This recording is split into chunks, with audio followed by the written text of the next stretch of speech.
Hi, this is Pastor Diane from Living Hope Presbyterian Church in Clifton, New Jersey. This is week 5 of my series of Lenten devotionals. And I'm basing these on a resource called Lent in a Bag that uses items to symbolize for reflection.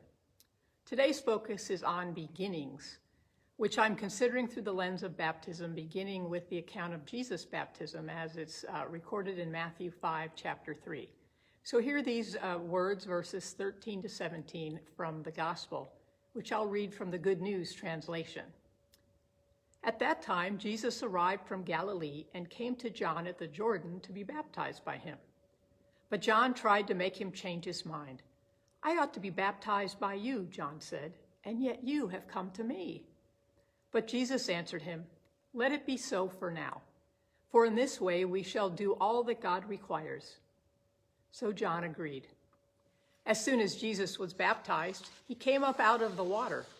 Then heaven opened up to him, and he saw the Spirit of God coming down like a dove and lighting on him. Then a voice from heaven said, "This is my own dear Son, with whom I am pleased."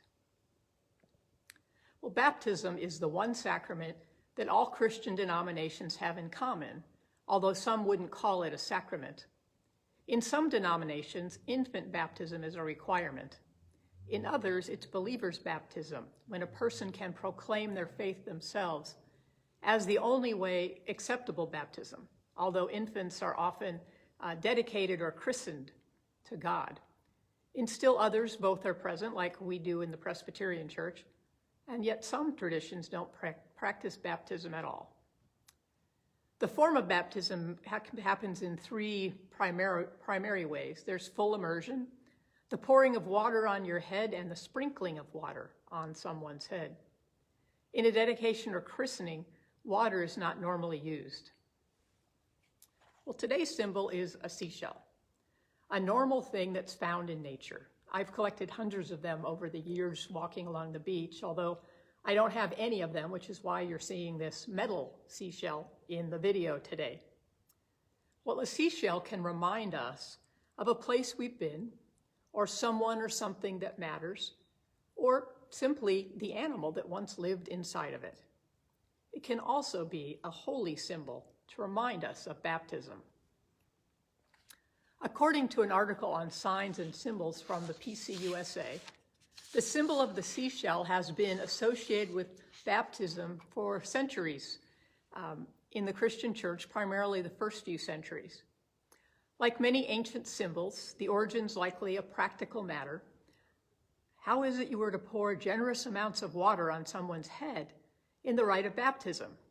Because you can scoop up a greater amount of water in a seashell than some other vessel you can hold, or the amount you can put in your hand. A larger quantity of water speaks more fully of the gift of God's grace poured out for us. Perhaps the use of a seashell was preferred to other vessels because it is found in nature from a creature that lives in submerged water, as those who are baptized live a new life immersed in the Christian faith.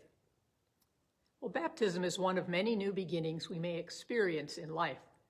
Whether you were baptized as an infant, a teen, or adult, baptism serves as a welcome into God's community of faith, the start of a new relationship with God, a new life walking with Jesus Christ. We have other beginnings in our lives, events that start a new chapter, things like starting school or graduating high school or college, a new job or marriage, the birth of a child, moving to a new place, and retirement, as some of the examples. You can add others of your own. Other beginnings may not seem as big as these, even though they may represent a significant change for you. I think baptism, though, it can be more or one of the most significant. As we proclaim in the Presbyterian Church, God claims us in baptism. We belong to God. What an amazing concept. We belong. Don't we all want to belong? To know that there is someone there for us, especially someone who won't let us down no matter what. And we will never not belong to that one. This is so different from our human experience. People let us down all the time. They break promises. They walk away from us in our time of need. They write us off as if we no longer matter to them or to anyone else. And they do the same, or we do the same to others. We can't always count on people, even those that we love, or those who say they love us, or even ourselves many times. Well, God never does any of these things. God never walks away. God never lets us down. God doesn't write us off. We can't drive God away no matter how hard we try.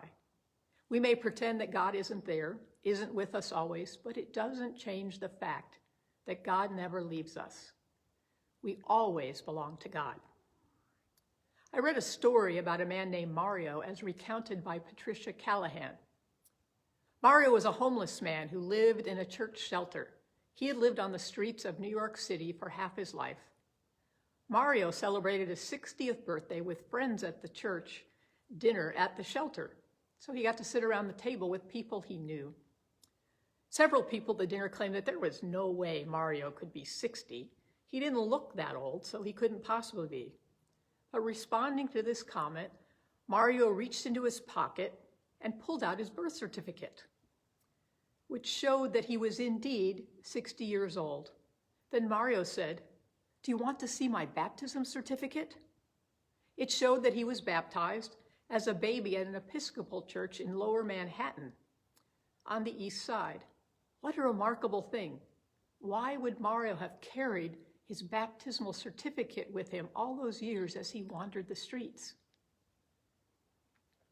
Well, his experience on the streets showed him that he didn't really matter much. He was declared in many ways to be undeserving by our government and by society. He wasn't worth receiving health care or enough financial assistance to allow him to have a better life. Food and shelter were luxuries he couldn't afford. He relied on donations from organizations, from soup kitchens and things like that, and he slept out on the street most of the time. Yet even as others, through their actions and words, declared Mario to have little worth, he carried around his baptismal certificate in his pocket. His birth certificate recalled his parents, who named him out of love. His baptismal certificate recalled the God and the congregation who loved him and claimed him. Now here he was, 60 years later from that time that he was born, sitting in church and having dinner with his friends. A congregation had once more acknowledged Mario's true identity, claimed him as one of their own. He belonged. Even more, they pointed him to God, the one who had claimed him as God's own when Mario was baptized as a baby. He belonged. A new beginning for Mario, one that had its roots in his beginning as a child of God. Historically, the season of Lent was a time, at times, used as a time of preparation for baptism. Those desiring to be baptized learned about the Christian faith, learned about who God was, their own faith, and what it meant to continue and to live the new life with Jesus Christ. And then on Easter Sunday, they'd be baptized, claimed by God as God's own on that special day. They belonged to God's family. A new beginning that coincided with the new beginning of the resurrected Jesus as we celebrate it. Well, here's that seashell again, that metal one. It's a symbol of baptism, one of many, but the one that we're talking about today. But it's a symbol that reminds us of God's great and amazing gift of grace poured out on us through the death and resurrection of Jesus Christ.